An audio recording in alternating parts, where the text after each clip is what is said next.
l'engin sur sa base. Il y a un aspirateur qui est au-dessus, un vrai aspirateur qu'on peut prendre et aspirer normalement. Et alors ce qui est rigolo avec cet engin, c'est qu'on le pilote avec le téléphone.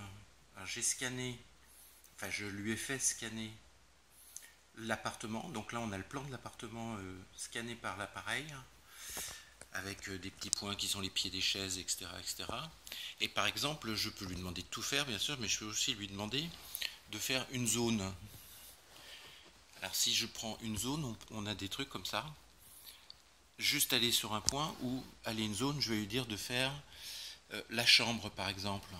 Je lui dis d'aller faire la chambre, confirmer, et l'appareil va se mettre en marche, il va tout seul aller dans la chambre, qui est le seul objet que je vais nettoyer. Il va trouver son chemin tout seul.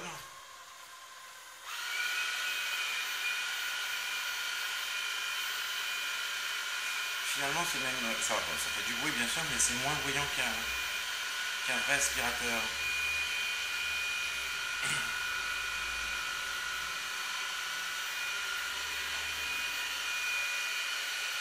Allez, direction la chambre. Alors ce qui est bien, c'est que des fois il se cogne dans les pieds, mais il fait toujours demi-tour, il trouve son chemin.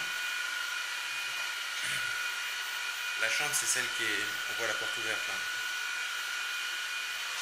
Il évite les obstacles sans se cogner dedans. Ça c'est bien parce que comme il a scanné tout son paysage, il évite autant que faire se peut de se cogner dans les murs et dans les pieds.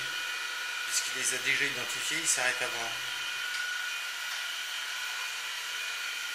Bon là il se mélange un peu les pinceaux. Ah, il y a le piège du fil, là, ça c'est toujours intéressant, les pièges du fil.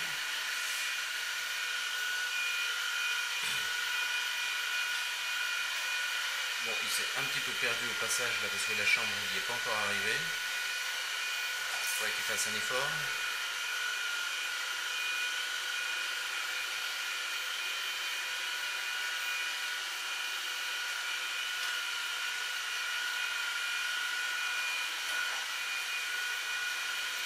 Allez Pépère, tu y es presque. Peut-être qu'il compte cette zone d'entrée de la chambre comme étant sa zone également, à savoir. Et donc en fait, contrairement au robot de Martine, qui a des mouvements un peu aléatoires, lui comme il a scanné, ses mouvements ne sont pas aléatoires, ils sont rectilignes. Et il fait des lignes parallèles, autant que faire se peut. On voit bien que bon, il se trouve qu'il suit le sens du carrelage, mais c'est par hasard. Voilà, il cherche son autre ligne parallèle là. Et il reprend son bonhomme de chemin, il va faire ça sur toute la chambre.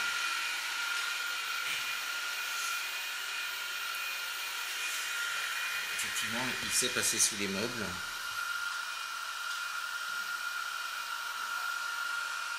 Et il sait éviter les obstacles. Bon, je mets en pause le temps qu'il finisse.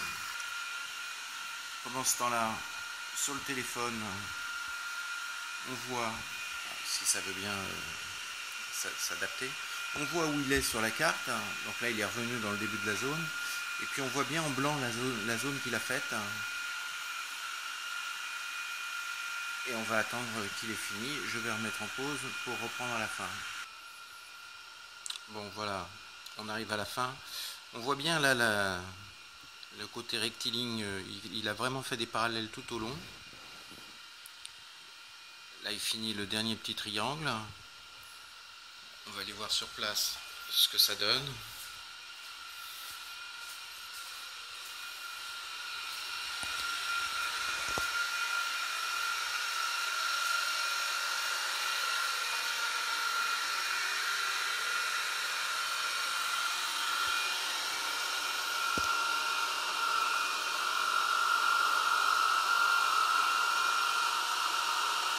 Le nettoyage est terminé.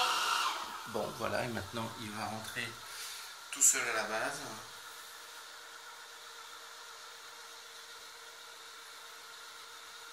Allez Pépère, trouve ton chemin.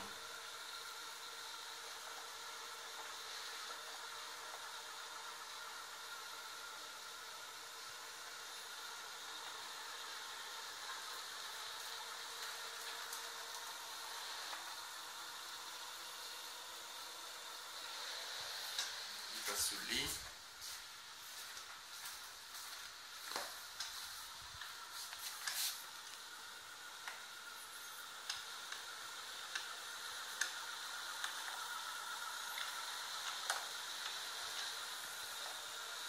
Le truc qui dépasse là, c'est le radar, c'est le truc qui lui a permis de scanner la pièce. Alors, vous voyez, comme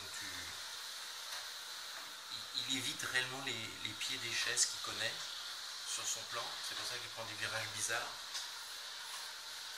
Bon, il connaît le canapé aussi. Alors, le petit plus intéressant là, qui est sympathique, c'est qu'à la fin, donc bien sûr, il retourne à sa base, comme celui de Martine.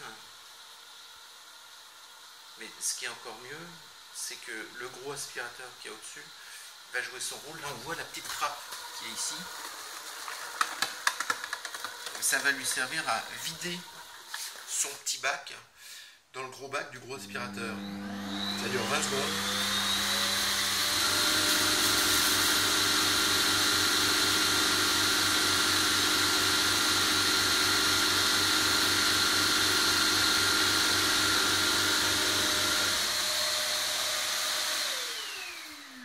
Et voilà, il est prêt à être utilisé ailleurs. Et alors, petite cerise sur le gâteau, on peut aussi passer la serpillière. Il y a une option serpillière à de quoi faire 70 mètres carrés. Ça tombe bien, on a moins que ça ici. Bon, bah voilà le nouveau jouet.